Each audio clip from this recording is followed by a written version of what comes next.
আল্লাহ কেন আমাদের জীবন থেকে আমাদের প্রিয় জিনিসগুলো কেড়ে নেয়? প্রথমত একটা ছোট্ট জিনিসকে ব্যাখ্যা করতে চাই। আল্লাহ রাব্বুল ইজ্জত ওয়াল জালাল যখন আপনার জীবন থেকে কখনো কোনো প্রিয় জিনিস কিংবা প্রিয় মানুষকে কেড়ে নেবে বা হারিয়ে যাবে আপনার জীবন থেকে, আপনি এটা বুঝে নেবেন আপনার চয়েসটা বেস্ট নয়, বরং আল্লাহর চয়েসটাই হচ্ছে সেরা চয়েস। মানুষ কখনো কখনো কোনো এমন জিনিসকে সবচেয়ে বেশি প্রিয় মনে করে যা তার জন্য ভবিষ্যতে ক্ষতিকর হতে পারে, এবং মানুষ কখনো কখনো এমন জিনিসকে ইগনোর করতে পারে যা তার জন্য ভবিষ্যতে কল্যাণ হতে পারে। আশা করছি পয়েন্টটা ক্লিয়ার হয়েছে। আর একটু ব্যাখ্যা করছি। আল্লাহ তাআলা বলেছেন, ওয়াসা আন তাকরাহু শাইআন ওয়া হুয়া খায়রুল লাকুম ওয়াসা আন তুহিব্বু শাইআন ওয়া হুয়া শাররুল লাকুম। এই একটা আয়াতে আপনার সমস্ত প্রশ্নের উত্তর আপনি পেয়ে যাবেন। আল্লাহ তাআলা বলছেন, কখনো কখনো তোমার জীবনে এমন হয় যে তুমি তোমার মন থেকে you like something and you think that this is the perfect and best option for you. তুমি ভাবো যে এটার চাইতে আর বেস্ট হতেই পারে না, এটাই আমার জন্য সেরা, এটাই আমার জন্য কল্যাণ, এটাই আমার জন্য বেস্ট, এটাই আমার জন্য পারফেক্ট, এবং তুমি ভাবো যে এটা ছাড়া অন্য কোনো কিছু বেস্ট হতে পারে না। এবং মাঝে মাঝে এমন মনে হয় যে এটা আমার জন্য সেরা নয়, এটা আমি চাই না, এটা আমার জন্য পারফেক্ট নয়। কিন্তু আল্লাহ তাআলা বলছেন, যা তুমি অপছন্দ করো তা তোমার জন্য কল্যাণকর হতে পারে, যা তুমি পছন্দ করো তা তোমার জন্য অকল্যাণকর হতে পারে, কারণ আল্লাহু ইয়ালামু ওয়া আনতুম লা তা'লামুন। Your knowledge is limited, but my knowledge, that means Allah's knowledge, is not limited. আল্লাহ বলছেন, তোমার জ্ঞানটা একদম সীমিত জ্ঞান। তুমি আজকে দেখতে পাচ্ছ, কালকের খবর তোমার জানা নাই। মনে হচ্ছে এই মানুষটা আমার জীবনে আজীবন থাকলে আমি খুশি হব, কিন্তু হতে পারে এই মানুষটা বেঈমান, হতে পারে এই মানুষটা তোমার জন্য কল্যাণকর নয়। তুমি আজকে দেখছো, বাট ভবিষ্যতের খবর তোমার জানা নেই। ভবিষ্যতের খবর জানে একজন, বলেন সবাই, তিনি কে? এজন্য অলওয়েজ মাথায় রাখবেন যে আপনি হারিয়ে ফেলেছেন, যা আল্লাহ আপনার থেকে কেড়ে নিয়েছে। আপনি ভাবছেন এটা বেস্ট, কিন্তু আপনি যদি ভাবতে পারেন আল্লাহ যা রাখবে সেটাই বেস্ট, আল্লাহ যা নিয়ে যাবে এটা আমার জন্য কল্যাণকর নয়, এই একটা ছোট্ট ইমানের পয়েন্ট আপনার কষ্টকে 100-তে 100 ভাগ কমায় দিবে। ঠিক কিনা বলেন সবাই আপনারা? 2 নম্বর পয়েন্ট মাথায় রাখবেন, আল্লাহ কখনো আপনার জীবন থেকে প্রিয় মানুষ কিংবা প্রিয় জিনিসকে কেড়ে নেয় কিংবা আপনার জীবন থেকে এটা হারিয়ে যায় কারণ আল্লাহ আপনার অন্তরকে পরিশুদ্ধ করতে চায়।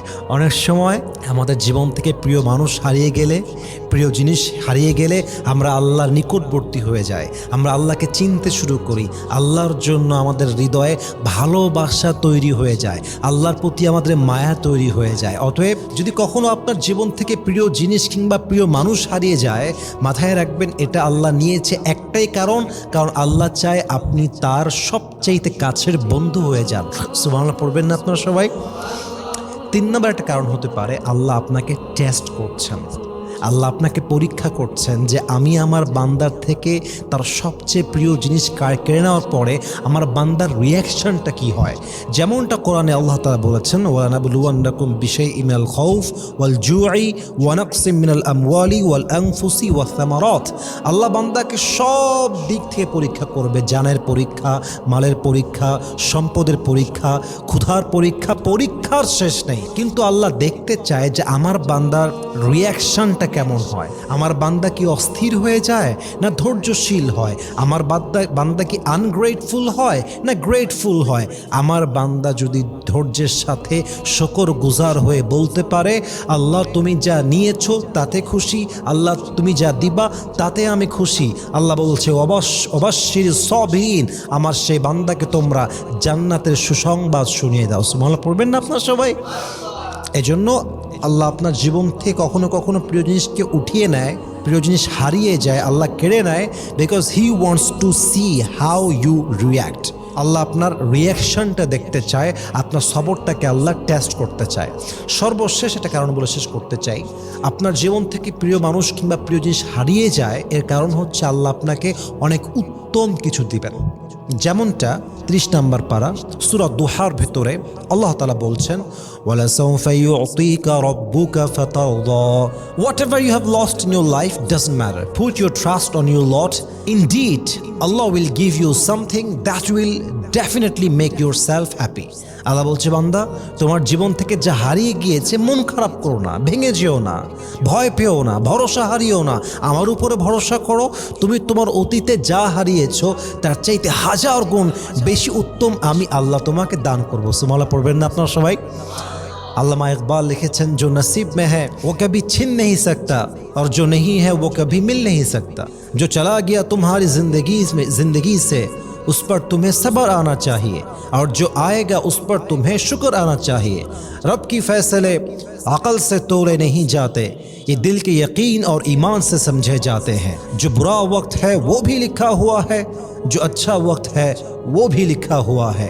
तुम कहते हो कि अगर मेरी ज़िंदगी में बुरा वक्त आएगा तो मैं क्या करूँगा, और मैं तुम्हें कहता हूँ कि खुदा पर यकीन रखो, बुरा वक्त ही कभी नहीं आएगा। व्हाट एन अमेजिंग वर्ड्स, माशाআল্লাহ। উনি বলছেন যে কপালে যা আছে হারিয়ে যাবে না, আর যা নাই তা কখনো আসবে না। আল্লাহর সিদ্ধান্ত বোঝার জন্য অন্তরে ঈমান থাকতে হয়। আরে ভাই রে, যা খারাপ সময় লেখা আছে এটা আসবে, যা ভালো সময় আছে তাও আসবে। বরং তুমি মাথায় রাখবা, খারাপ সময়ে ভয় পেও না, নিরাশ হয়ে যেও না, ভরসা হারিও না, বরং ভরসা আল্লাহর উপরে রাখবা। আল্লাহ তোমাকে সমস্ত কষ্ট সহ্য করবার ক্ষমতা নিজের কুদরতি হাতে দান করবে। সুবহানাল্লাহ পড়বেন না আপনারা সবাই?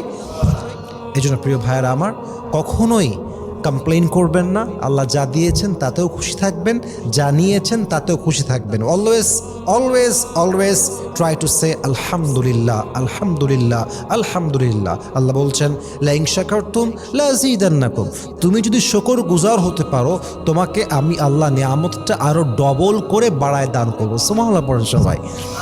আল্লাহ আমাদের সবাইকে বোঝার তৌফিক দান করুন, পড়েন সবাই আমিন। Allah Ta'ala বলছেন, I have sent this Quran which is explaining everything in this world.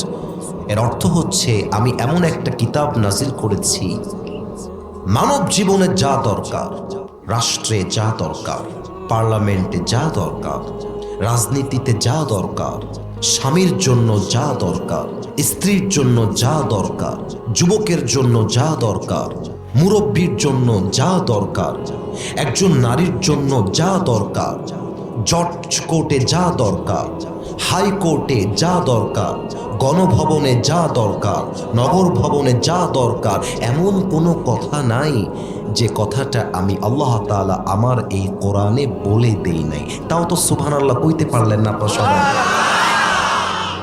দেখেছেন কি সুন্দর কথা আল্লাহ। এবার আপনাদের কাছে একটা ইমানের প্রশ্ন করি, ইমানের প্রশ্ন, বাদ যেন কেউ না যায়। আচ্ছা, আল্লাহর এই কোরআনে সব যে আছে, এই বিশ্বাস কি আমাদের সবার আছে? আছে, আছে, সব আছে। হয়তো আপনি জানেন না, এটা আপনার সমস্যা। আপনি পড়েন না, আপনি জানবেন কেমন করে? অনেক নেতা মাইক হাতে নিয়ে বলে কি জানেন? বলে যে রাজনীতি আলাদা, কোরআন আলাদা, পার্লামেন্ট আলাদা, কোরআন আলাদা, রাষ্ট্র আলাদা, রাজনীতি আলাদা, কোরআন আলাদা। বলতেই থাকে, বলতেই থাকে। আমি একটা কথা বলে দিয়ে যাই আজকের মাহফিলে, আমি কিন্তু কোনো রাজনৈতিক দলের সাথে জড়িত নই, তবে একটা হক কথা বলবো। কারো গায়ে কাটা লাগতে পারে, লাগলেও কিছু করার নাই। হক কথা বলতে কারোর সাথে আমরা আপোষ করতে পারবো না। আমার কথা যারা বলবে আল্লাহর কোরআন দিয়ে দেশ চালাতে চাই না, রাজনীতি করতে চাই না, তারাই মূলত এই দেশে রাজনীতির নামে দুর্নীতি করতে চায়। আল্লাহর কোরআনে সব আছে, আপনি জানেন না, এটা আপনার সমস্যা। কথা বুঝতে হবে আপনার। এক হচ্ছে ভাই রাজনীতি আল কোরআনে থাকতে পারে, আমি জানি না। আর একটা হচ্ছে নাই, মানি না। এটা বললে বুঝতে হবে নেতার ইমানটা চলে গেছে। যুবক ভাইরা, ঠিক কিনা বল? আপনারা সবাই নাম তো অবশ্যই শুনেছেন, আল্লামা দেলোয়ার হোসেন সাঈদী নাম শুনেছেন না? মুরব্বীরা, যুবকরা সবাই তারে ভালোবাসে। ইভেন আওয়ামী লীগরাও তাকে ভালোবাসতো, আওয়ামী লীগরাও ভালোবাসতো। আমি নিজে দেখেছি তো তাই বললাম। বিএনপিও ভালোবাসে, জামাতও ভালোবাসে, আওয়ামী লীগ ভালোবাসে, যুবক ভালোবাসে, মুরব্বী ভালোবাসে, নানি ভালোবাসে, দাদি ভালোবাসে, মেয়েরা ভালোবাসে। তার নাম অন্য কেউ নয়, তার নাম আল্লামা দেলোয়ার হোসেন সাঈদী হুজুর, ঠিক কিনা বলেন? সেদিন বাসায় বসে বসে আল্লামা সাঈদীর একটা ওয়াজ শুনছিলাম, বগুড়ার মাহফিল। এত সুন্দর তাফসীরের ভাষা, মনে হচ্ছিল যে সারা দিনও যদি বসে বসে ওয়াজ শুনি একটা মুহূর্ত বিরক্ত লাগবে না।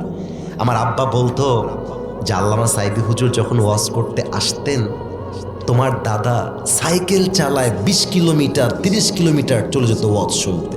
ভালোবাসা, কি ভালোবাসা! আল্লামা সাঈদীর মাহফিল এমন ছিল যে মানুষের পেশাব লাগলেও উঠতো না, বসে থাকতো। তাফসীরের আকর্ষণ। উনি একটা কথা বললেন সেদিন বসে বসে, যে আগামীকাল সকালবেলা যদি আপনার বাসায় একটা চিঠি আসে জজ কোর্ট থেকে, আব্বা যান একটু বুঝবেন, আমি আপনাদের বাহিরের কেউ নই, আমি আপনাদেরই ছেলে। জজ কোর্ট থেকে একটা চিঠি আসছে, কিংবা হাইকোর্ট থেকে একটা চিঠি আসছে নওগাঁর মাতাজি হাটের একজনের বাসায়। এখন চিঠিটা যখন হাতে পেয়েছে, খেয়াল করছে চিঠির ভাষাটা বাংলা না, এটা এসেছে ইংরেজি ভাষায়। এখন ইংরেজি ভাষায় যেহেতু চিঠিটা এসেছে, মুরব্বী ভাবতেছে কি ব্যাপার, এটা তো ইংরেজি ভাষা, আমি তো বুঝি না, এটা কি আমাকে গ্রেফতার করবার চিঠি, নাকি এই চিঠিটা আমার সমস্ত সম্পত্তি নিলামে তুলবার চিঠি? চিঠিটা আসলে দিল কেন? অর্থ বোঝার জন্য দৌড় মারবেন তার কাছে যে ইংরেজি ভাষার অর্থটা বোঝে। যতক্ষণ পর্যন্ত আপনি অর্থ না বুঝবেন, আপনার ঘুম হারাম হয়ে যাবে। আল্লামা সাঈদী বললেন, একটা ডিসি অফিসের চিঠি, একটা জজ কোর্টের চিঠি, সামান্য একটা হাইকোর্টের চিঠি পেয়ে তোমার ঘুমটা হারাম হয়ে গেল অর্থ জানার জন্য। কিন্তু এত বড় জমিনটার মালিক, অত বড় আকাশটার মালিক, তোমার মালিক, আমার মালিক, পুরো পৃথিবীর মালিক একটা চিঠি দিলেন, চিঠির নাম আল কোরআন। বয়স তোমার 50 পার হয়ে গেল, এই কোরআনে আল্লাহ কি বললেন আজ অব্দি তুমি সূরা ফাতিহার অর্থটাও ঠিক মতো জানতে পারলাম না। কতটা মারাত্মক গভীর কথা একবার ভেবে দেখেন তো। আমাকে অনেক যুবকের বাবারা কল দেয়, বলে হুজুর দোয়া করবেন, আমার ছেলে আমেরিকাতে পড়ে, লন্ডনে পড়ে, ইংলিশ মিডিয়ামে পড়ে, আমার ছেলে কিন্তু বাংলাতেও কথা বলে, ইংরেজিতেও কথা বলে, চাইলে আপনি চেক করতে পারেন আমার ছেলেকে। আমি একটা কথা পাল্টা জিজ্ঞেস করি, আব্বাজান ইংরেজি বলতে পারে, রিয়েলি অ্যামেজিংলি অ্যাপ্রিসিয়েটেড, খুব ভালো কথা, কিন্তু আব্বাজান আপনার ছেলে কি 4 রাকাত নামাজে 4টা সূরা মুখস্থ পড়তে পারে?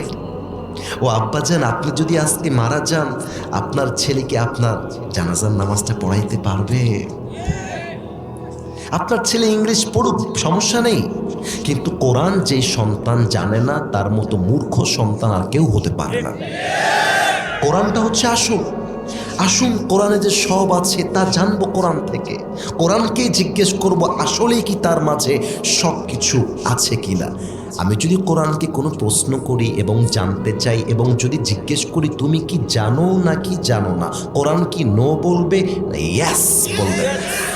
ধরে ফেলেছে সবাই। আর একবার জবাব দিবেন সবাই মিলে। যে কোনো প্রশ্নের জবাবে কোরআনকে যদি বলা হয় do you know that or not, তুমি কি জানো নাকি জানো না, কোরআন কি নো বলবে না ইয়েস বলবে? আসুন আমরা তার টেস্ট করি। কোরআন তোমার কাছে আমার প্রথম প্রশ্ন,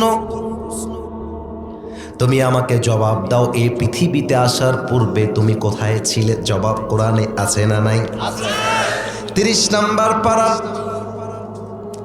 সূরাতুল বুরুজের 21 এবং 22 নম্বর আয়াত, বাল হুয়া কুরআনুম মাজিদুন ফি লাউহিম মাহফুজ।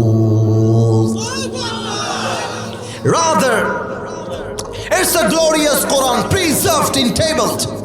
আল্লাহ তাআলা বলছেন এই কোরআনটা পৃথিবীতে নাজিল করার পূর্বে আল্লাহ তাআলা লৌহে মাহফুজে এই কোরআনটাকে সংরক্ষিত ফলকে লিখিত আকারে লিখে দিচ্ছেন। সুবহানাল্লাহ পড়বেন না আপনারা? লৌহে মাহফুজে ছিল। ও আচ্ছা, লৌহে মাহফুজে ছিলে। এবার আমাকে জবাব দাও, ওই লৌহে মাহফুজ থেকে তোমাকে দুনিয়াতে কে পাঠায় দিলেন? তানজিলাম মিম্মান খালাকাল আরদা ওয়াস সামাওয়াতিল উলা। This Quran has been sent down by him who has created the heavens and this big earth. এই কোরআনটা নাজিল করেছেন তিনি, আকাশ এবং জমিনের মালিক যিনি, আপনার মালিক যিনি, আমার মালিক যিনি। বলেন তো সেই রবকে? আল্লাহ আমার রব। ও ভাই, গান না একটা লাইন, আল্লাহ আমার রব। দমে দমে তনু মনে তারি অনুভব, তোমার দুনিয়াতে আমি যেদিকে তাকাই, অথই নিয়ামতে ডুবে আছি সবাই। পাক পাখালির কণ্ঠে শুনি তাসবিহ কল রব, তাসবিহ কল রব। আল্লাহ আমার রব। দমে দমে তনু মনে তারি অনুভব। নওগাঁবাসী আমাদের রবকে। মাশাআল্লাহ, তুমি তো আমাকে 2 নাম্বার প্রশ্নের জবাবটাও দিয়ে দিলে। ও কোরআন, এবার তুমি আমাকে জবাব দাও, তোমাকে যখন নাজিল করা হয়েছিল কার উপরে নাজিল করা হয়েছিল? ওয়া আমিনু বিমা নুজিলা আলা Muhammad. Believe in whatever Allah subhanahu wa ta'ala has sent to his last messenger Muhammad sallallahu alayhi wa sallam। ঈমান আনো সেই মহা সত্য বাণীর উপরে, যেই বাণীকে আল্লাহ তাআলা তোমার পেয়ারা হাবিব তোমার নবীর উপরে নাজিল করেছে। সুবহানাল্লাহ পড়বেন। ও আচ্ছা, তুমি আমার নবীর উপরে নাজিল হয়েছো। এবার তুমি আমাকে জবাব দাও, তুমি যেই মাসে নাজিল হয়েছিলে ওই মাসটার নাম কি? জবাব কি কোরআনে আছে না নাই? শাহরু রমাদানাল্লাযী উনজিলা ফীহিল কুরআন। এই কোরআনটা হচ্ছে সেই কিতাব, যে কিতাবটাকে আল্লাহ তাআলা 12 মাসের সেরা মাস, 12 মাসের পবিত্র মাস, সবচেয়ে সেরা মাস রমজান মাসে নাজিল করেছে। সুবহানাল্লাহ, তাও তো পড়লেন না। ও আচ্ছা, রমজান মাসে এসেছো। এবার বলো, দিনে আসছো না রাতে আসছো? ইন্না আনজালনাহু ফি লাইলাতিল কদর ওয়া মা আদরাকা মা লাইলাতুল কদর। আল্লাহু আকবার।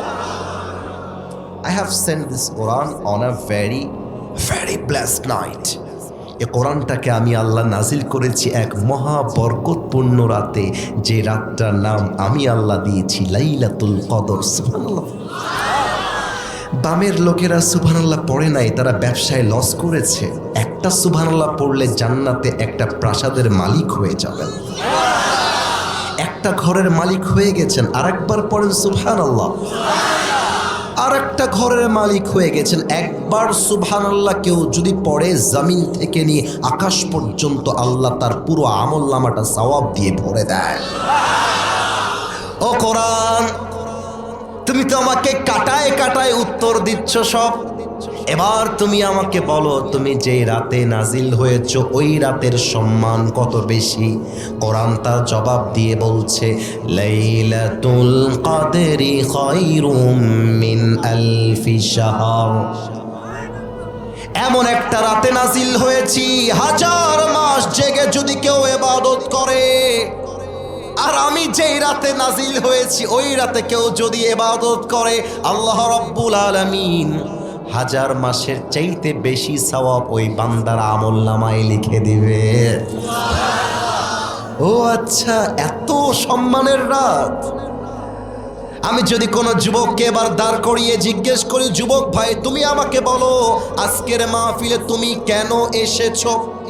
আমার মনে হয় 100 ভাগের 100 ভাগ যুবকরা বলবে, হুজুর আজীবন আপনাকে ফেসবুকে দেখেছি, ইউটিউবে দেখেছি, টিকটকে দেখেছি, ইনস্টাগ্রামে দেখেছি, আজকে সরাসরি বসে বসে আপনার ওয়াজ শুনতে এসেছি। কথা ভুল বললাম না ঠিক বললাম? এবার কোরআনকে যদি বলি, কোরআন তুমি কেন এসেছো আমাকে জবাব দাও, তোমার উদ্দেশ্য কি, জবাব কি কোরআনে আছে না নাই? 13 নম্বর পারা সূরাত ইব্রাহিমের শুরুতেই আল্লাহ বলছেন, কিতাবুন আনজালনাহু ইলাইকা লিতুখরিজান নাসা মিনায-যুলুমাতি ইলান নূর। I have sent this Quran to lead the mankind out of darkness into the light. এই কোরআনটা আমি নাজিল করেছি যেন আমার নবী জাহান্নামী মানুষগুলোকে কোরআনের আলো দিয়ে জান্নাতি মানুষ বানাতে পারে। আহা, কি কথা, কি কথা, কি কথা! আচ্ছা, পার্লামেন্টে কোরআন যাক, এটা আমরা চাই নাকি চাই না? এই দেশটা আল্লাহর কোরআন দিয়ে চলবে, এটা আমরা চাই নাকি চাই না?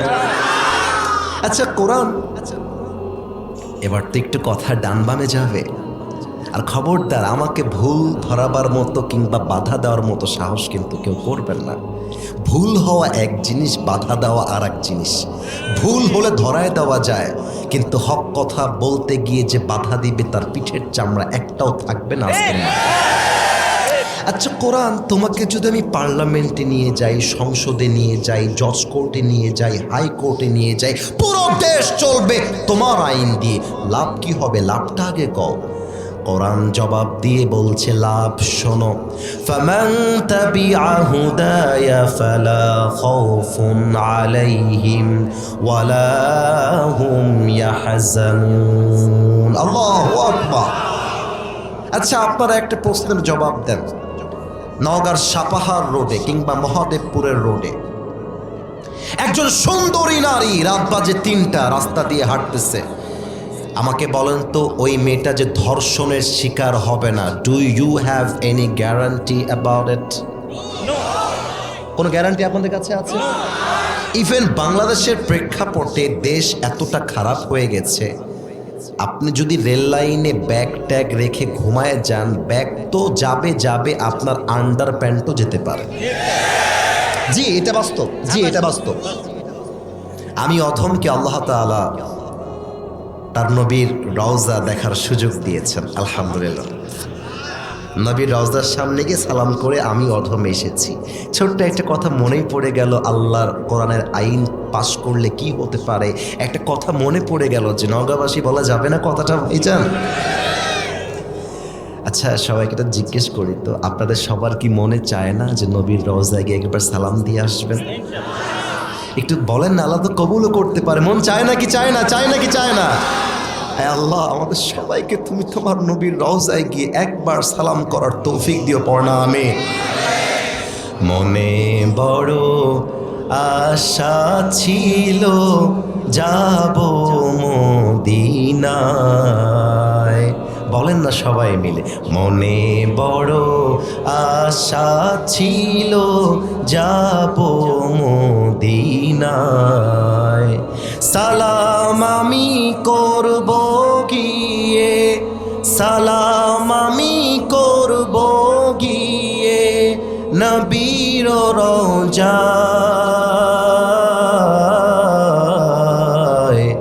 মনে বড় আশা ছিল যাব মদিনায়। ঠিক কিনা বলেন সবাই? আমার এখনো মনে আছে, আমাদের ফ্লাইট যখন ল্যান্ড করলো, বিমানটা প্রথম ল্যান্ড করেছিল মদিনার শহরে। আমি যখন উপর থেকে মদিনার শহরের ভিউ দেখতে পাচ্ছিলাম, আমার মনে মনে মনে হচ্ছিল জান্নাতি হাওয়ার বাতাস আমার গায়ে লাগতে শুরু করেছে। ফ্লাইট থেকে নেমে সোজা গেলাম হোটেলে। সত্য কথা বলতে, সৌদি আরবের শহরে মদিনাতে বিদেশিরা যেমন থাকে, আমাদের বাংলাদেশি ভাইয়েরাও অনেকে থাকে। যারা ওমরা করতে গেছেন বা হজে গেছেন তারা এটা জানেন কিংবা জানবেন আগামীতে। তো আমি যখন হোটেলে পৌঁছালাম, মেবি রাত বাজে 1টা বা 2টা অ্যাট দ্যাট টাইম। তো আমাকে বলা হলো যে খবরদার, হোটেল থেকে বাহিরে যাওয়া কারোর জন্য অ্যালাউ না, ফজরের নামাজে আমরা সবাই মিলে যাব, নবীর রওজায় গিয়ে সালাম দিব, ওখানেই আমরা মসজিদে নববীতে একসাথে ফজরের নামাজটা পড়ব। কিন্তু ভাই নবীর শহরে আছি, নবীর রওজার সামনে দাঁড়াইতে না পারলে মনে কি কোনো শান্তি লাগে রে ভাইজান? আমি বলছি কোনো নিয়ম আমি মানব না, আমি একাই যাব। তো চুরি করে হোটেলের উপর থেকে নিচে নেমে গেছি। আমি আবার আরবি ভাষাও পারি একটু একটু, আলহামদুলিল্লাহ মাদ্রাসায় পড়াশোনা করেছি, আমি হাফেজ, আমার বাবাও হাফেজ, আবার ইংরেজি ভাষাটাও একটু একটু পারি। তো আমার কোনো প্রবলেম হয় না, সোজা ডিরেকশন জিজ্ঞেস করতে করতে করতে করতে করতে করতে সোজা গিয়ে নবীজির রওজার সামনে দাঁড়ায় গেছি। মনটা যে এত শান্তি লাগলো, ক্বালা রাসূলুল্লাহ সাল্লাল্লাহু আলাইহি ওয়াসাল্লাম, আজীবন শুধু বলে গেছি ওয়াজে নবীজি বলেছেন, নবীজি বলেছেন, নবীজি বলেছেন। তাকায় দেখছি আমার নবীজি তো আমার সামনে শুয়ে আছে, আমার সামনে। চোখের পানি আটকায় রাখতে পারলাম না। অনেকক্ষণ ধরে নবীর রওজার সামনে দাঁড়ায় থাকলাম, অনেকক্ষণ ধরে। একটা পর্যায়ে গিয়ে ক্লান্ত হয়ে গেলাম, মনে হলো যে একটু ঘুমায় পড়ি, ফজরের নামাজের সময় আজান দিবে, এখানেই নামাজ পড়ে আবার হোটেলে এন্ট্রি নিব। আমার ফোনে, আমার কাছে 3টা ফোন ছিল তখন মনে হয়, একটা আইফোন আর 2টা অ্যান্ড্রয়েড ফোন। আইফোন কিন্তু সবচেয়ে দামি ব্র্যান্ড, তাই না আপনি জান? না, আমি কিন্তু নিজে শো অফ না, বোঝাবো যেটা সেটা বুঝবেন। তো আইফোন আমার বুকের সামনে রেখেছি, 2টা ফোন সামনে রেখেছি, আমার কয়েকশো রিয়াল ছিল মানি ব্যাগে, ওইটা রেখেছি, পাসপোর্ট রেখেছি। সৌদি আরবের সব আইনের সাথে আমরা একমত নই। যেমন সৌদি আরবে হল আছে, আমরা মনে করি হল থাকা এটা ইসলামে হারাম। সৌদি আরবে গানের কনসার্ট হয়, এটাকে আমরা হারাম মনে করি। তবে মদিনাতে সৌদি আরবে কিছু আল্লাহর কোরআনের বিধান আছে যেটা পাশ করা আছে। যেমন একটা বিধান এইরকম পাশ করা আছে, কেউ যদি চুরি করে কেটে দাও, হাত কেটে দাও, এটা পাশ করা আছে। তা আমি যখন ঘুমায় গেলাম, আমার কিন্তু কোনো সেন্স নাই, কেউ যদি আমার সবও নিয়ে চলে যায় আমি টের পাবো না। আমার যখন ঘুম ভাঙলো ফজরের আজানের সময়, আমি যেইভাবে সবগুলো টাইলসে রেখে শুয়েছিলাম, ঘুম থেকে উঠে দেখছি এক চুল পরিমাণ কোনো পার্স, কোনো টাকা, কোনো মানি ব্যাগ, কোনো ফোন ডান বাম হয় নাই, যেমন ছিল তেমনই রাখা আছে। একটা মাত্র আইন পাস যে চুরি করলে হাত কেটে দাও, চুরি বন্ধ হয়ে গেছে 100-তে 100 ভাগ। আর যদি বাংলাদেশে প্রত্যেকটা আইন কোরআন দিয়ে পাশ করা হয়, পুরো দেশটা হয়ে যাবে সোনার বাংলাদেশ। আসুন আমরা কোরআনকে জিজ্ঞেস করি, তোমাকে দিয়ে যদি আইন পাশ করি, তোমার মাঝে কি কোরআন সেই আইনগুলো আছে? পার্লামেন্ট চলবে কেমন করে, এই কথাও তোমার ভেতরে আছে? কোরআন কি নো বলবে না ইয়াস বলবে? অনেকের জবাবটা পাইনি, মনে হচ্ছে তারা আল কোরআনের দেশটা দেখতে চায় না। আর একবার জিজ্ঞেস করি, আল কোরআনের বাংলাদেশ আমরা চাই নাকি চাই না? আচ্ছা ঠিক আছে, কোরআন তুমি আমাকে বলো, তোমাকে দিয়ে পার্লামেন্ট চললে প্রথমে কোন আইন পাশ করতে হবে? কোরআন জবাব দিচ্ছে, ইন্নাল্লাহা ইয়া'মুরুকুম আন তুআদ্দুল আমানাতি ইলা আহলিহা। বাংলাদেশের প্রেক্ষাপট হলো এমন, যোগ্য মানুষকে যোগ্যতার চেয়ার দেওয়া হয় না, অযোগ্য ব্যক্তিকে যোগ্যতার চেয়ারে বসিয়ে দেওয়া হয়। কোরআন বলছে এই আইনটা বাতিল করতে হবে, যে যেই চেয়ারের যোগ্য তাকে সেই চেয়ারে বসায় দাও, চাঁদাবাজি এমনিতেই বন্ধ হয়ে যাবে। যোগ্য লোককে বসাও, সৎ লোককে বসাও। আচ্ছা এখন একটা প্রশ্ন করি সবাইকে, ওসমান হাদি নাম শুনেছেন না? ওসমান হাদি, শহীদ ওসমান হাদি আমাদেরকে শিখিয়ে দিয়ে গিয়েছে, বাঁচতে হলে বিড়ালের মতো 500 বছর বেঁচে থাকার কোনো দাম নাই, সিংহের মতো 1 ঘন্টা আমরা বাঁচতে চাই। বলো বীর আমি চির উন্নত মম শির, শির নেহারি আমারই নত শির ওই শিখর হিমাদ্রি। বলো বীর, বলো মহাবিশ্বের মহাকাশ ফাড়ি, চন্দ্র সূর্য গ্রহতারা ছাড়ি, ভুলক দুলক গোলক ভেদিয়া, খোদার আসন আরশ ছেদিয়া উঠিয়াছে চির বিস্ময়, আমি বিশ্ববিধাত্রীর। বলো বীর আমি চির উন্নত শির, ঠিক কিনা বলে? ওসমান হাদিকে যারা খুন করে পালিয়ে গিয়েছে, কোরআন দিয়ে যদি সত্যি দেশ চলে, কোরআন তার বিচার করবে কেমন জানেন? কোরআন বলবে ওকে যেমন মাথায় গুলি করে ওরা পালিয়ে গিয়েছে, ওদেরকে ধরে এনে বাইতুল মুকাররমের সামনে ওদের মাথায় গুলি করে হত্যার রায় পাশ করতে হবে। আর একটা উদাহরণ দিচ্ছি বোঝাবার সাথে। আমি একজনকে দাঁড় করাবো এই মুহূর্তে। সাদা, এই যে কালো আর সাদা, কলিজা তুমি দাঁড়াও তো না, ভয় নাই, ভয় নাই, তোমাকে আমি ভালোবাসি আল্লাহর জন্য। নওগাঁবাসী, মহাদেবপুরবাসী, আমার কলিজার টুকরা প্রিয় যুবক ভাই, তাকে কি দেখা যায়? মা, এটা নওগাঁর সাউন্ডে উত্তর হয় না, দেখা যায়। তোমার নাম কি কলিজার ভাই? রেজওয়ান, মাশাআল্লাহ, রেজওয়ান। আচ্ছা রেজওয়ান, তোমাকে দিয়ে একটা উদাহরণ দিব, আল্লাহর কোরআন কাকে বলে? কথা কে বলে পেছনে? ছেলেরা, ভালো রূপ দেখেছো, খারাপ রূপ কিন্তু এখনো দেখো নাই। যদি মন চায় ভিডিও বের করবো, একটা নেতা বাধা দিয়েছিল, বাপের নাম ভুলাই দিয়ে আসছি মাহফিলে। ওই ক্যারেক্টার প্লে করতে আসি নাই, ভালোবাসার জন্য এসেছি। ঠান্ডা মাথায় কথা বলছি, ঠান্ডা মাথায় বলছো। এই ছেলেটা হচ্ছে নওগাঁর মহাদেবপুরের মাতাজি হাটের পাতি নেতা। বোঝাবার স্বার্থে বললাম, পাতি নেতা মানে বোঝেন তো, আছে কম, দেখায় বেশি, ক্ষমতা কম, দাপট বেশি। পাতি নেতা, নেতার চামচা। এখন এই ছেলেটা আসলে ভালো, কিন্তু এক্সাম্পল দিব এই জন্য যে আল্লাহর কোরআনের আইন কাকে বলে আর মানুষের বানানো আইন কাকে বলে। আচ্ছা, এই ছেলেটা যেহেতু পাতি নেতা, আর আমি যেহেতু বলেছি আগামীর দেশ চলবে আল্লাহর কোরআনের আইন দিয়ে, এটা ওর গায়ে লেগে গেছে।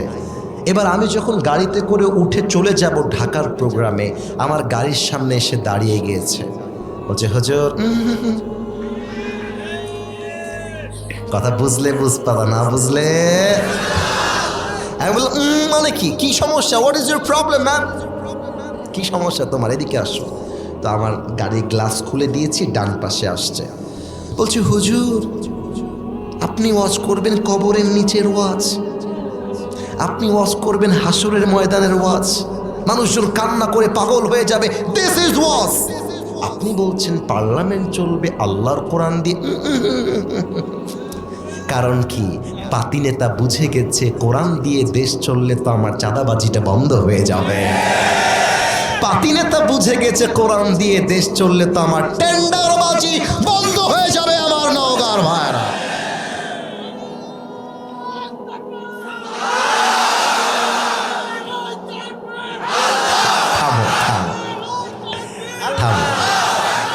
Let me finish my speech, আগে শেষ করি।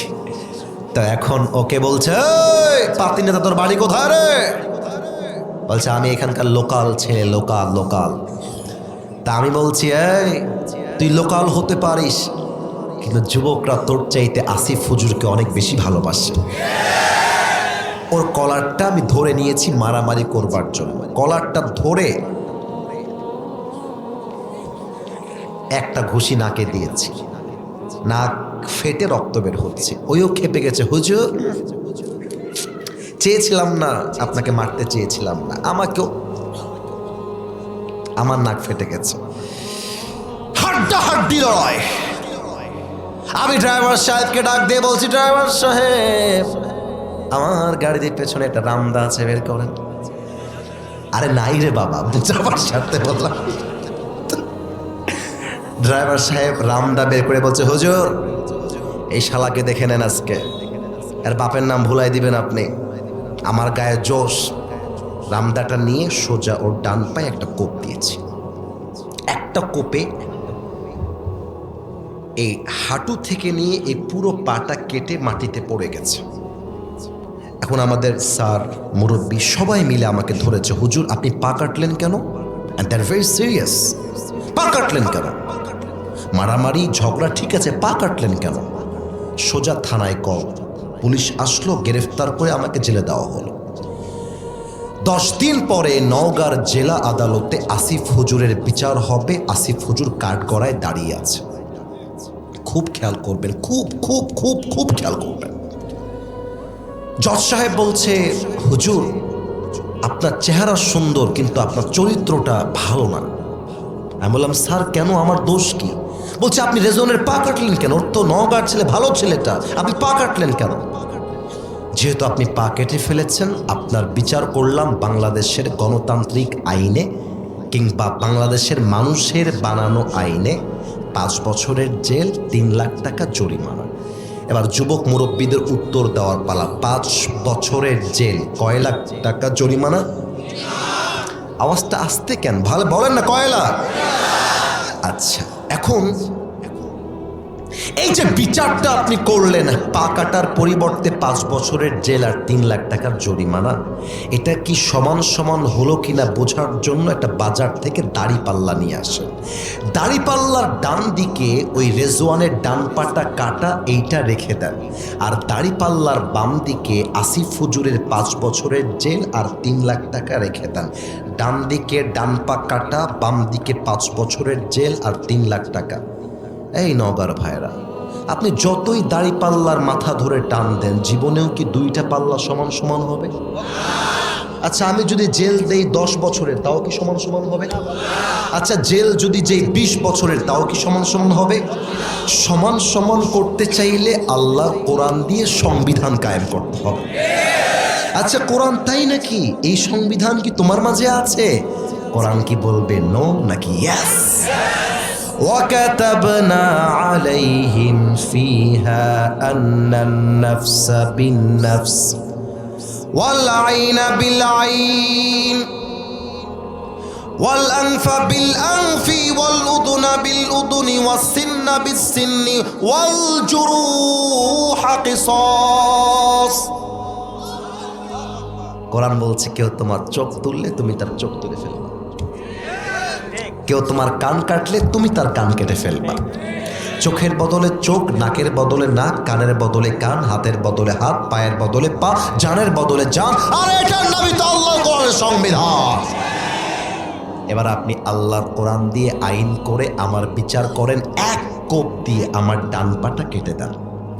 এবার দাড়িপাল্লা দিয়ে আসেন। দাড়িপাল্লার ডান দিকে রেজওয়ানের ডান পাটা দেন, দাড়িপাল্লার বাম দিকে আসিফ হুজুরের ডান পাটা কেটে রেখে দেন। এবার টান দেন, দেখবেন 2টা সমান সমান হয়ে গেছে। দেখেছেন কোরআন কাকে বলে, কোরআনের আইন কাকে বলে? এবং আমার তো বিশ্বাস, আমি বলেই ফেলি আজকের এই মাহফিলে, আগামীতে ইসলামের পতাকা জাস্ট বাংলাদেশের পার্লামেন্টে নয়, আগামীতে কালেমার পতাকা ইনশাআল্লাহ আমেরিকার হোয়াইট হাউসে পৌঁছায় যাবে, ঠিক কিনা বলে? কোনো একদিন এদেশের আকাশে কালেমার পতাকা দুলবে, সেদিন সবাই খোদাই বিধান পে দুঃখ বেদনা ভুলবে, ঠিক কিনা বলে? সেদিন আর রবে না হাহাকার, অন্যায় জুলুম অবিচার, থাকবে না অনাচার দুর্নীতি কদাচার, থাকবে না অনাচার দুর্নীতি কদাচার, সকলেই শান্তিতে থাকবে, সেদিন সবাই খোদাই বিধান পে দুঃখ বেদনা ভুলবে, ঠিক কিনা বলে? এবার তোমাদের বিয়ে হয়নি কার কার, তারা একটু হাত তোলো। বিয়ে হয়নি? ইন্না লিল্লাহ। আপনাদের কারো বিয়ে হয় নাই? হাত নামান। ইন্না লিল্লাহি ওয়া ইন্না ইলাইহি। আচ্ছা মুরব্বী আব্বাজান আমার দিকে তাকান। আব্বাজান, আপনারা তো আমাকে অনেক বেশি ভালোবাসেন, আপনাদের চোখ দেখেই আমি বুঝতে পারতেছি। আমি আব্বাজানদেরকে বলবো, আব্বাজান আপনার ছেলের বিয়ের বয়স হয়ে গেলে বিয়েটা দিয়ে দেন, দেরি করতে যায়েন না আব্বাজান। পেছনে ধরো তো, ধরো তো, ধরো ধরো ধরো ধরো ধরো ধরো, কই যাও তোমরা? তোর বউ জীবনও পাবি না রে। খবরদার। আমি বলি, আমরা যে 1 ঘন্টা যাবত ওয়াজ করেছি, একজন কি ডানবাম হয়েছে এই মাহফিল থেকে? আরে আমার তো মনে হয় 1 ঘন্টা কেন, ফজর পর্যন্ত ওয়াজ হলে কেউ বাসায় ফিরে যাবে না। এবার আমার একটা কথা বলুন তো, পার্লামেন্টে আইন পাস করা আছে 18 বছরের আগে কোনো মেয়ে বিয়ে করলে এটা বাল্য বিবাহ হবে, তার জামাইকে ধরে জেলখানায় ভরে দেওয়া হবে। ঠিকটা একটু পরে, আগে আমার প্রশ্নটা বোঝেন তারপরে ঠিক বলবেন। এই ফাইজলামি কেন ভাই? কথা বলতে দাও, আগে রিয়াকশন দে, কথা বুঝে রিয়াকশন দাও। 18 বছরের কোনো মেয়ে যদি বিয়ে করে, পার্লামেন্টে আইন হচ্ছে 18 বছরে এসে বিয়ে করতে হবে। 18 বছরের আগে বিয়ে করলেই জামাইকে জেলখানায় গিয়ে ভরে দেওয়া হবে হালাল বিয়ে করার অপরাধে। আমার প্রশ্ন, 18 বছরের আগে কোনো মেয়ে যদি হালালভাবে বিয়ে করতে না পারে, 17 বছরের যে মেয়েটা টিকটকে জামা খুলে নেচে বেড়ায়, তার জন্য আইনটা পাস হবে কবে? বলো যুবক ভাইরা, এবার বলো। 18 বছরের আগে কোনো মেয়ে যদি বিয়ে করতে না পারে, 17 বছরের যেই মেয়েটা রাজশাহীর পার্কে বয়ফ্রেন্ড নিয়ে প্রেম করে বেড়ায়, বাদাম খায়, তার জন্য আইনটা পাস হবে কবে যুবক ভাইরা? বলো। তার মানে হালাল বিয়ে করতে গেলে আইন আসে, হারাম ভাবে প্রেম করলে আইন নাই বাংলাদেশে। এটাই প্রমাণ করে বাংলাদেশের পার্লামেন্ট চলছে আল্লাহর কোরআনের আইন দিয়ে নয়, পার্লামেন্ট চলছে আমেরিকা তথা পশ্চিমা সভ্যতা দিয়ে। আপনার ছেলেকে আপনি বিয়ে দিয়ে দেন, দেখবেন আপনার ছেলে মাদক থেকে মুক্তি পেয়ে যাবে। আপনার ছেলেকে বিয়ে দিয়ে দেন, আপনার ছেলে পর্নোগ্রাফি থেকে বেঁচে যাবে।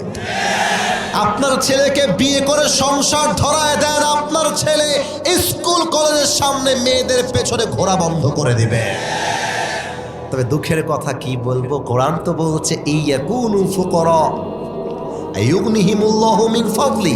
গরিব আছো, বিয়ে করো। তুমি গরিব থাকলে কি হবে? আল্লাহ তার বরকতে তোমাকে বিয়ের পরে ধনী বানায় দিবে। তাও তো সুবহানাল্লাহ কইতে পারলেন না আপনারা।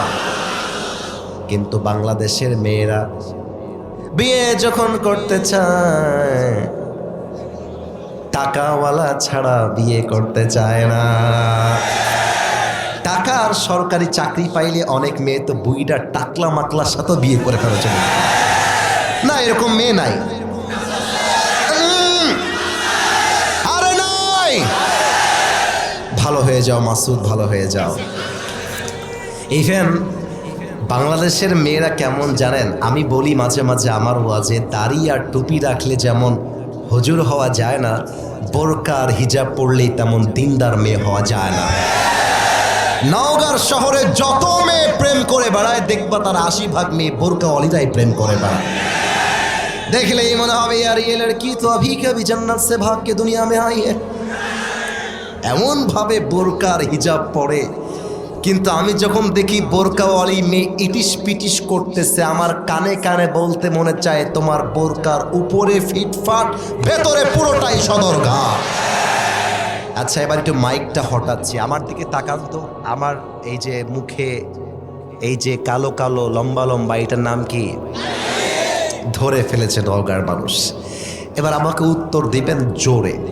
আমি যে যুবক মানুষ হয়ে আল্লাহর কোরআনকে ভালোবেসে দাড়িটা রেখেছি, যুবক মানুষ আমি, আমাকে দেখতে কি দাড়িতে আনস্মার্ট লাগতেছে? জোরে আওয়াজ দিয়েছেন মাশাআল্লাহ। আমাকে দাড়িতে খ্যাত লাগতেছে? অনেক মেয়ে আছে দেখবা দাড়ি দেখলে গায়ের মধ্যে জ্বালা পড়া শুরু হয়ে যায়। আমার কথাটা মুরব্বীরা মাফ করবেন, এই কথাটা আপনারা নাও বুঝতে পারেন, যুবকরা বুঝবে। যেই মেয়েদের দাড়িওয়ালা পছন্দ না, এদের জন্য বিটিএস এর হিজড়া ছাড়া সেকেন্ড কোনো অপশন। আরে যেই মেয়ে আমাকে দাড়ির জন্য বিয়ে করতে চায় না, সে তো আমার বাড়ির বউ হওয়ার যোগ্যতাই রাখে না। আর যে আমাকে দাড়ির জন্য বিয়ে করতে চায়, সেই তো আমার বাড়ির বউ হওয়ার যোগ্যতা রাখে। কোরআন বলছে আমাকে পার্লামেন্টে নিয়ে যাও, বিয়ের জন্য এমন এক আইন করে দিব, বাংলাদেশের 100 ভাগের 100 ভাগ যুবক হয়ে যাবে ওমরে ফারুকের মতো বীর বাহাদুর সন্তান। এবার একটা প্রশ্ন করব, আপনারা এখন যেই জগতে, এটা কিন্তু বেঁধে যেতে পারেন যদি প্রশ্নের ধাঁচটা না বোঝেন। আপনারা এখন যেই জগতে আছেন, এটা কি পরকাল নাকি ইহকাল? রাইট আনসার, কিন্তু ভয় পেয়েছেন তাই আওয়াজটা 70 ভাগ আসছে, 100 ভাগ আসে নাই। আচ্ছা, আর একবার উত্তর কিন্তু সঠিক উত্তর দিয়েছেন। এটা কি পরকাল না ইহকাল? আর সামনে যে জীবনটা আসছে, ওইটা কি ইহকাল না পরকাল? ওইটা পরকাল। আজকে আমি যদি স্টেজ থেকে এখন নেমে গিয়ে, মাফ করবেন, পায়ে ধরে ক্ষমা চাচ্ছি, পকেট চেক করা শুরু করি, এখানে এমনও লোক পাওয়া যাবে পকেট চেক করলে ডার্বি বিড়ির প্যাকেট খুঁজে পাওয়া যাবে। এই মাহফিলে বসে আছে, এখানেই বসে আছে, এখানে। ইভেন আমার কথা যদি বিশ্বাস না হয়, যাওয়ার সময় দেখবেন টানতেছে আর সাইকেল চালায় বাড়ি যাচ্ছে। আমি নিজে দেখেছি, নওগাঁতেই দেখেছি, নওগাঁতে বাড়ি যায় আর বিড়ি টানে। এই কে ওয়াজ করলো রে আজকে? বলছে ওই যুবকদের খুব পছন্দের বক্তা, নাম হচ্ছে আসিফ হুজুর। বলছে কি ওয়াজ করলো? আরে সাংঘাতিক ওয়াজ, সেই ওয়াজ। আরে সেই ওয়াজ তো বুঝলাম, কিন্তু কি করলো তার একটা আমারে দুই একটা বল। বলছে 2 ঘন্টা শুনলাম, তাল তো ছিল অন্যদিকে, কি বলছে কিছু বুঝি না, এবার ঠিক বলে আসছি, ঠিক বলে আসছি। তার মানে কি, মানুষ ওয়াজ শুনতে আসে কম, মজা নিতে আসে বেশি, ঠিক কিনা বলেন? এখানে অনেক যুবকের মোবাইল ফোনটা চেক করলে, যদি আনলক করে চেক করা হয়, অনেক যুবকের মোবাইল ফোনে নারীদের উলঙ্গ ভিডিও, ছবি খুঁজে পাওয়া যাবে। যারা হাসবে এদের লজ্জা নাই, যারা হাসবে। আমি হাসির জন্য বলি নাই তো, আমি তো হাসির কথা বলি নাই। এখানে এমনও যুবক বসে আছে, আমি যদি বলি এই যুবক, ফজরের নামাজটা লাস্ট কবে জামাতে পড়েছে বলো তো, বলতে পারবে না, বলতে পারবে। এমনও যুবক বসে আছে, ও গতকাল থেকে নিয়ে এই পর্যন্ত 1 ওয়াক্ত নামাজও পড়ে নাই, 1 ওয়াক্তও না। এখানে বসে আছে। আমি তোমাকে ঘৃণা করি তা নয়, ভালোবাসি তাই বলতেছি। আচ্ছা কোরআন, এই যে মানুষ নামাজ বাদ দিয়ে, রোজা বাদ দিয়ে, কবরকে ভুলে, পরকালকে ভুলে দুনিয়ার পেছনে ছুটতেছে, এই দুনিয়ার জীবনটাকে নিয়ে তুমি কি বলতে চাও আমাকে একটু বলো। ওয়ামাল হায়াতুদ দুনিয়া ইল্লা মাতাউল গুরুর। This life of this world is nothing more than play and entertainment.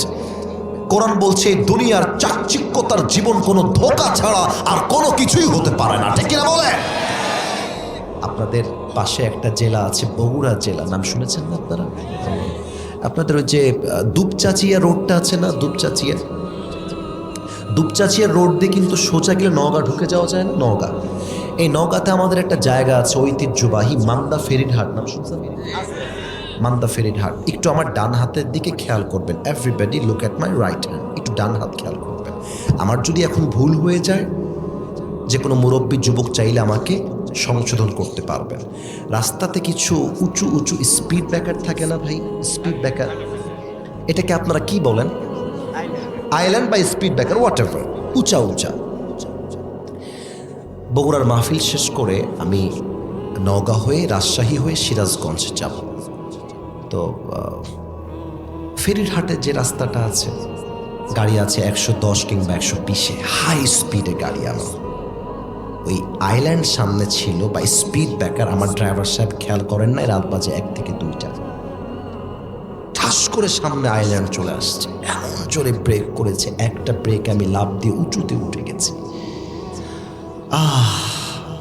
এমন ভাবে গাড়িটা ধাক্কা লেগেছে, মনে হচ্ছে আমি এখনই লাশ হয়ে যাব। যারা হাসলা, আমি হাসির জন্য কিন্তু বলি নাই কথাটা, বুঝছো? এটা খুব সিরিয়াস কথা। 1 সেকেন্ডের জীবনের কোনো ভরসা নাই। হায় রে মানুষ রঙিন ফানুষ, দম ফোরাইলে ফুস, তবুও তো নাই কারোরই ভাই একটুখানি হুশ।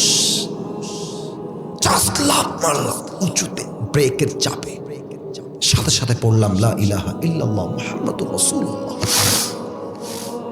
ভাবলাম, বেঁচে যাওয়ার পরে ভাবলাম, ইস, যদি আমি এখন মারা যেতাম, আমার বাড়িতে আমার লাশটা রাখার পরে জামা কাপড়, দামি জামাগুলো খুলে সাদা কাফনের কাপড়ে প্যাকেট করে আমাকে 3.5 হাত মাটির কবরে শুয়ায় দেওয়া হতো।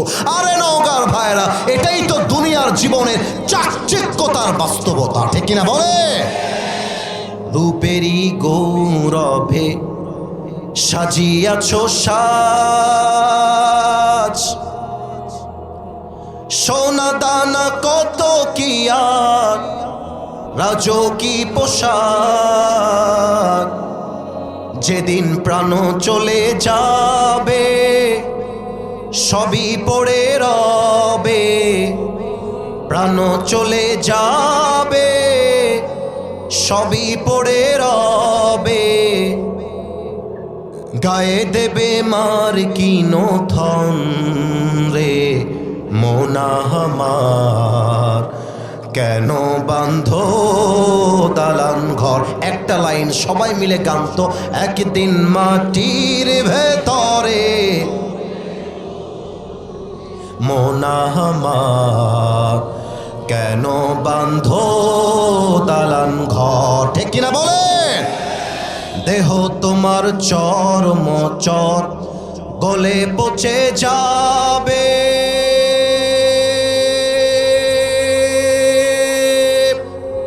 শিরার উপর শিরাগুলি ছিন্ন ভিন্ন হবে, মন্ডুমিরু দণ্ড সবই হবে খণ্ড খণ্ড, মন্ডুমিরু দণ্ড সবই হবে খণ্ড খণ্ড, পড়ে রবে মাটির উপরে মোনা আমার, কেন বাঁধো দালান ঘর।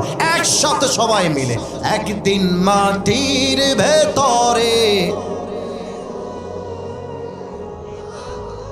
কেন বাঁধো দালান ঘর। ঠিক কিনা বলেন?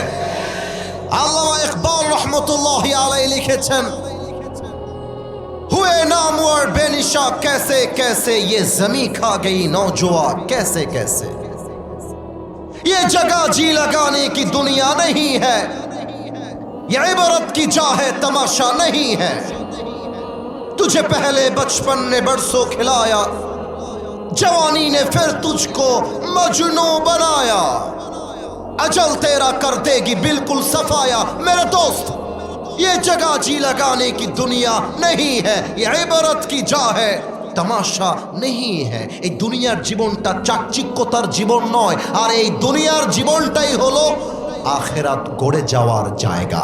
ঠিক কিনা বলেন?